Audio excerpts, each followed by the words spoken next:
Magandang umaga po sa inyong lahat, aking mga kapatid, lalo-lalo na sa mga miyembro ng Sangguniang Laiko ng Pilipinas. Ako po si June Cruz at ako po ay naatasan ng ating bagong presidente na si Brother Javi na magbigay ng isang hindi maikli, sabi niya take your time. Sabi niya isang presentasyon tungkol sa isang napakahalagang topics na ating pananampalataya.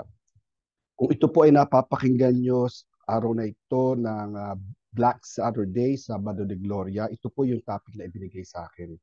Ngunit kung napapakinggan nyo po ito ng mas maaga, maganda rin po itong marinig na mas maaga upang makapaghanda tayo sa kahiwagaan at kagandahan ng pagpasok natin sa mahal na araw at lalo na po ang kagandahan ng Sabado de Gloria. Nung bata po ako, kapag nagsimula na yung Biyernes Santo, namamatay yung mga TV, walang palabas, puro static, ang mga radyo sarado rin. At nagtataka ako, bakit napakatahimik? Pero hindi lang yung bawal din sumigaw, bawal maglaro, bawal magkwentuhan. Napakatahimik. At iba nga bawal maligo. Bakit daw bawal maligo? At ang sagot ng mga matatanda noon huwag kayo maingay at patay si Kristo. At natutulog siya. At may mga katotohanan po yun. Ngunit kailangan natin maintindihan ng mabuti kung ano ang kahalagahan ng mga bagay na yon. Kung meron po kayong maiuuwi na isang leksyon sa aking presentasyon ngayon, mga pinaka-importante po, ang unang natin dapat matutunan dito sa Black Saturday na to, yung katotohanan ng ang Panginoong Diyos, si Jesucristo, ay namatay. Maliwanag po yan. Siya po ay tunay na matay. Hindi po siya nagpatay-patayan o hindi po siya hinimatay. Okay? Siya po ay tunay na nagpakasakit at tunay na namatay at tunay na nabuhay muli. Ngunit napakalalim pa po ng katotohanan at kagandahan nitong mga bagay na ito. At yun po yung pag-uusapan natin ngayon. Anong kahalagahan nitong Sabado de Gloria? Okay? Ito pong Sabado de Gloria ay napakahalaga sapagkat dito po natin makikita kung paano ginampanan ng Panginoong Jesucristo yung kanyang role, okay? Papel bilang tagapagligtas ng lahat ng tao sa lahat ng lugar, sa lahat ng panahon.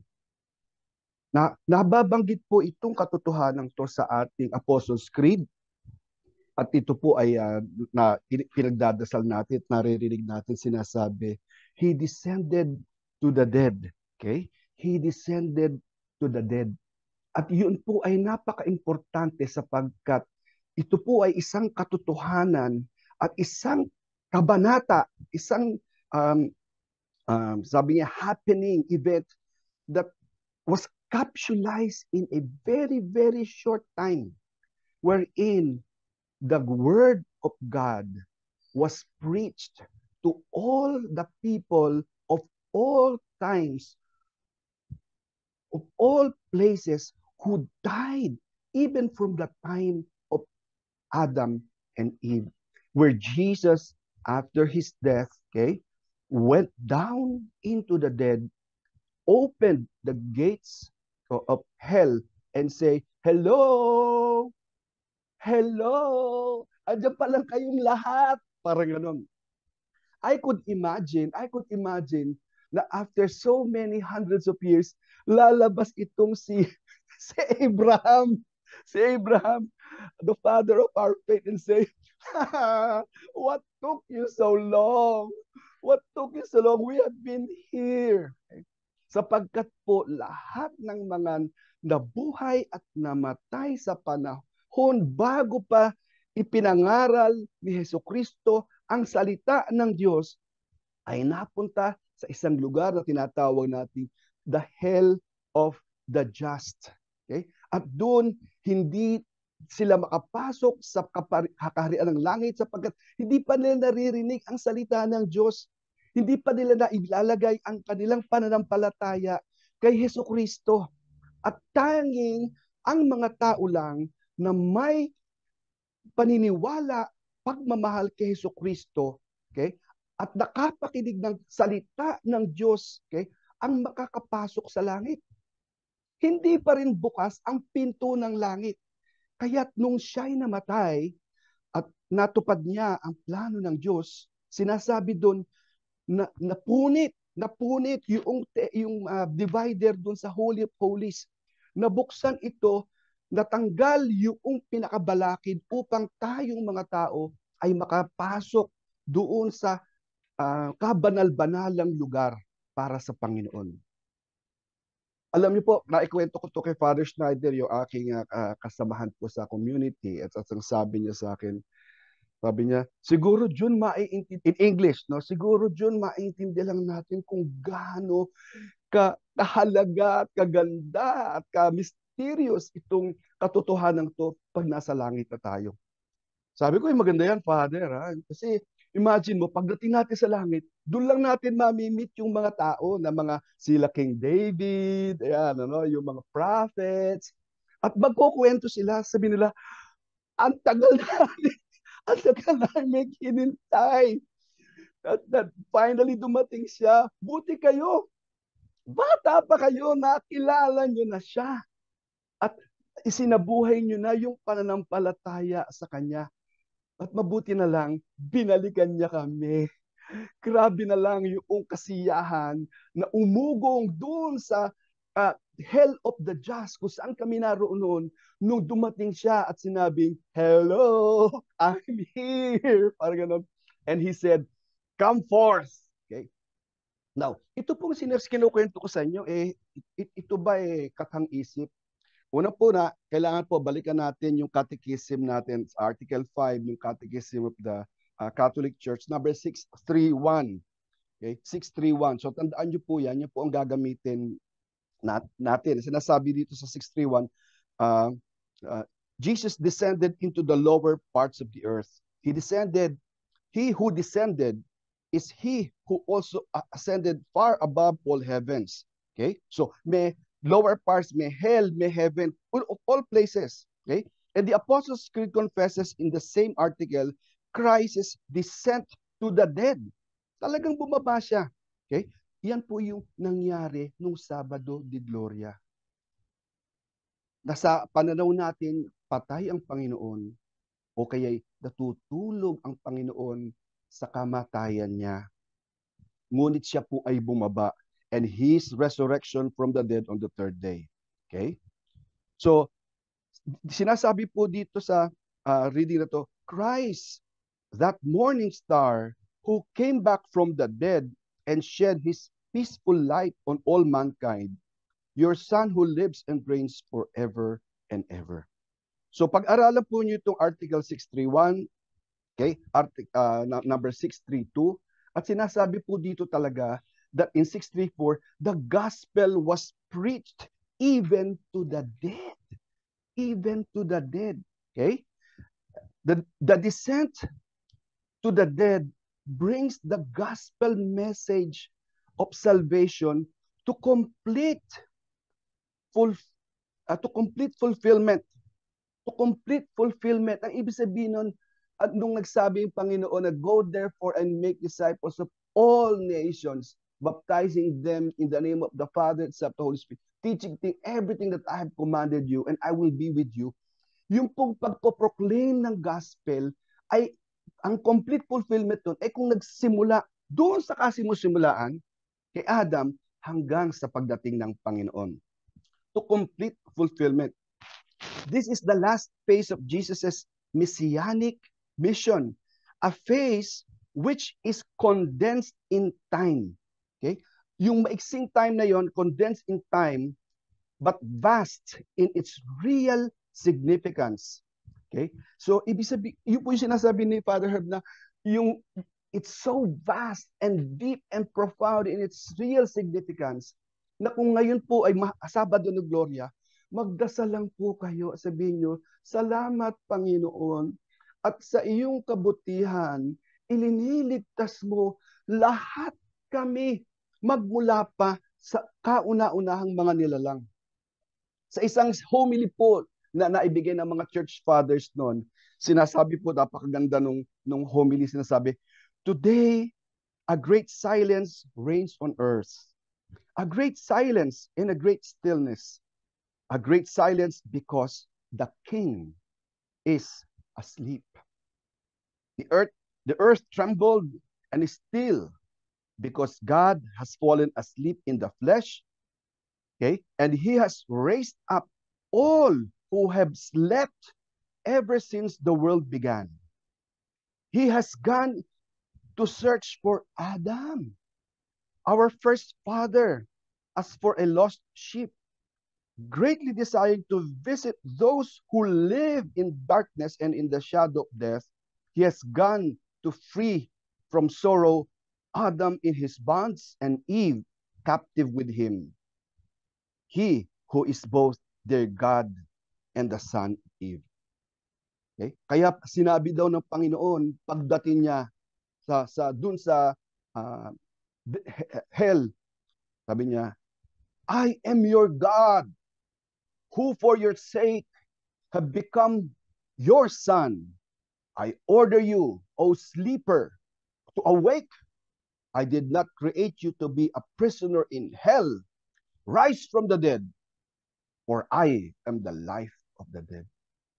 Ang ganda po nung homily na ibinigay ito sa mga church father natin. Mababasa niyo po ito sa 634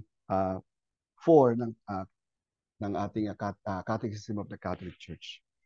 At ano pong pinaka-bottom line nito? Bottom line po nito is that in Jesus's human soul, okay, in his human soul, united to his divine person, the dead Jesus Christ went down to the realm of the dead.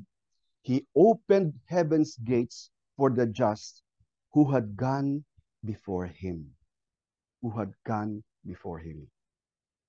Ngayon po, kung kayo ay mayroon pang konting panahon, makinig kayo. Sapagkat po, ito naman ay hindi naisip lang natin ngayon, ano? Buhay pa ang Panginoon, sinasabi niya na ito. Sinasabi niya po, ito yung mangyayari. Ito po yung reading sa araw na ito, March 13. March 13 at doon sa John 5. John 5. 16 and following. Kung mabasahin niyo po kayo, ngayon po ay March 13, yung reading po dyan ay John 5. Ang sinabi po dito, and this is why the Jews persecuted Jesus, because he did this on a Sabbath. Ano yung ginawa niya? Meron siyang pinagaling sa Sabbath. Hinahanap ng mga Sadducees, mga Pharisees, bakit ka gumaling? Sino nagpagaling sa iyo? Sabbath ngayon ah. Parang ganun. Hindi nga kilala noong pinagaling. Kaya nung makita niya ulit si Jesus, nakilala niya si Jesus, sabi niya, yun ho, yung nagpagaling sa akin.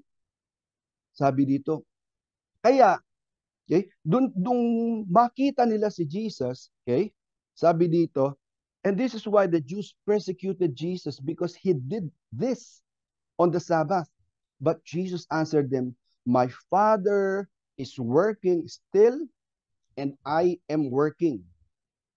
This is why the Jews sought all the more to kill him, because he not only broke the Sabbath, but also called God his own Father, making himself equal with God.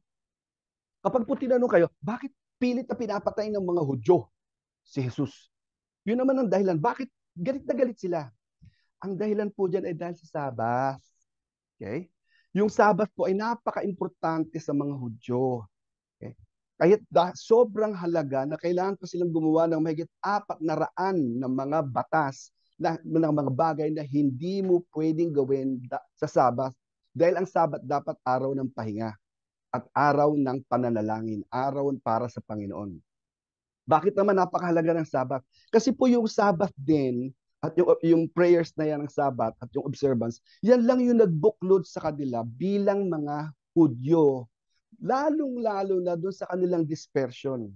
Sila po ay na-conquer at napaalis, na ipatapon at for 600 years, 600 years, kung sasaang lupalop ng buong mundo, pinatapon sila, nawala ang kanilang lahi. 600 years. Ang naging daan lang para hindi mawala yung kanilang pagiging isang bayang Israel ay tuwing Saba, nagdadasal sila at ino-observe nila yung mga panalangin. It kept their life, their culture, their nationhood together. Yung Sabbath na yon. Okay?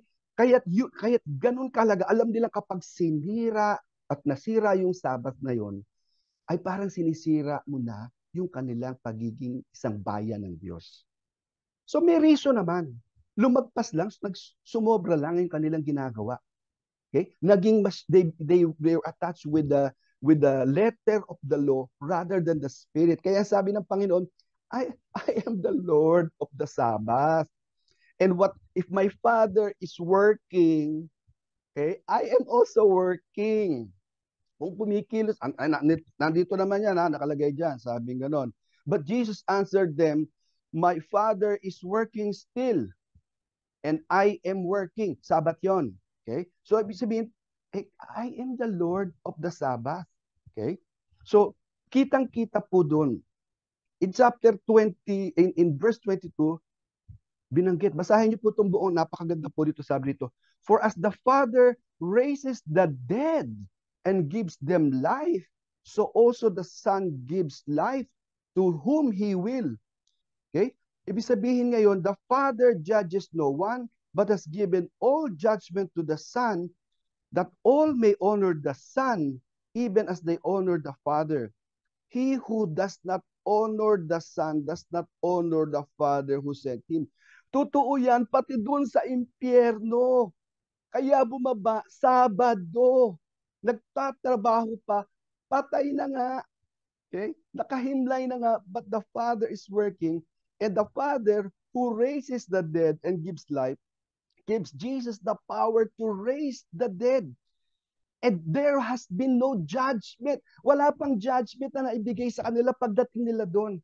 Because only Jesus has been given the power to judge. Kaya pagdating niya doon, you're here. Okay? At doon pa lang ngayon, yung mga na-judge to be just. Okay? Okay? Kaya binanggit dito truly I say to you, he who hears my word and believes in him who sent me has eternal life. He does not come into judgment, but has passed from death to life. Okay? For the Father has life in himself, so he granted the Son to have life in himself and has given him the authority to execute judgment because he is the Son of Man. Okay? So, ang mag-execute nung judgment, ang Panginoong Jesus. Sinong mag-judge sa mga namatay? Si Jesus lang. So, bababa pa si Jesus. Okay? Para lang ma-judge na yon. Kaya nga, sabi ni Jesus dito, do not marvel at this, for the hour is coming when all who are in the tombs will hear His voice and come forth. Those who had done good. Yan, yung mga nababuti, yung were just, sila Abraham, sila David, ang mga prophets, towards the resurrection of life. And those who have done evil to the resurrection of judgment. Okay? So, ma-judge sila ngayon. Ang ganda po nitong reading na to, at kailangan po siguro maintindihan nyo ito, pero sinasabi po dito, ay talagang napakahalaga ng pagbaba ng Panginoon sa kamatayan at sa impyerno ng mga banal. Ano pong matututunan natin dito? Siguro po ang dapat matutunan natin dito ay yung natutunan din ng mga centurion. Yung mga centurion na nagbantay sa kay Jesus. Ito po yung kwento kasi nung namatay si Jesus. So yung pinag-uusapan nating istorya ay magmula nung namatay si Jesus hanggang noong makaakyat siya, mag-resurrect siya. Yung time na yon, yung Sabado de Gloria. Ano pong sabi dito? Okay? And Jesus cried again with a loud voice and yielded up his spirit. This is in Matthew 27, okay? Verse 50. Yielded his spirit, namatay. Verse 51. And behold, the curtain of the temple was torn in two. Yung kinukento ko na yan. Natanggal na yung balakid. From top to bottom. And the earth shook. And the rocks were split. The tombs. Ito yung sinasabi ni Jesus, ha? The tombs. The tombs also were opened. And many bodies of the saints who had fallen asleep were raised. Oh, nabuhay, nagtayuan yung mga namatay. And coming out of the tombs, after his resurrection, they went into the holy city and appeared to many. So pagkamatay, bumaba si Kristo, binuksan ang langit, nawasak ang mga tomb, okay? At nung mabuhay siya umulit, buhay na rin. Nabuhay na ulit yung mga tao. Ayan na, nasa scripture siya. Na? Ano sabi dito? When the centurion and those who were with him, keeping watch over Jesus, saw the earthquake, meaning sila nagbantay, sila nakakitang namatay, nakita nila yung earthquake. And what took place, ano yung took place? Yung nangyari ng mga araw na yun, mga nabuksan yung mga tombs, mga nagtayuan yung mga namatay, they were filled with awe and said, truly, this was the Son of God. Ano po talaga sana gusto nating matutunan sana po sa panalangin natin ngayon? Truly, He is the Son of God. Na walang nakagawa at makagagawa ng mga ginawa ng Panginoon sa buong mundo. Na siya ang Diyos, nagkatawang tao, na siyang nagpakasakit, siyang namatay, at siyang pumunta sa lahat ng lupalop ng mundo, sa lahat ng panahon. Okay? At hanggang ngayon, at inaabot tayo at nagsasabing, maniwala kayo sa akin. Truly, He is the Son of God. At kung sa araw na ito, masasabi lang natin sa ating mga sarili, Panginoon, Ikaw nga ang tunay na Diyos. Panginoon, Ikaw nga ang tunay na tagapagligtas. At tanging sa paniniwala lang at pagmamahal sa iyo, kami may pag-asa. Ikaw ang magbibigay ng pag-asa, magbubukas ng pintuan ng langit at aakay sa amin lahat. At ngayon lang, Panginoon, sa mga araw na to, pinagdarasal din namin ang lahat ng mga mahal namin sa buhay na nangamatay. At alam namin, inaabot mo rin sila at aakayin sa langit. At sana'y patuloy kaming makalapit sa iyo sapagkat napakaganda ng pagkikita at pagtitipon na magkakaroon kami sa langit kapag nagsimula na kaming mag-share at magkwento ng mga ginawa mo sa buhay namin. Maraming salamat, Panginoon, sa iyong buhay, sa iyong pagpapakasakit, sa iyong pagkamatay at pagkabuhay para sa amin.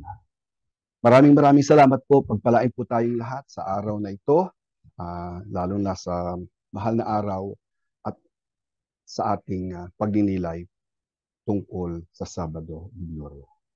Salamat.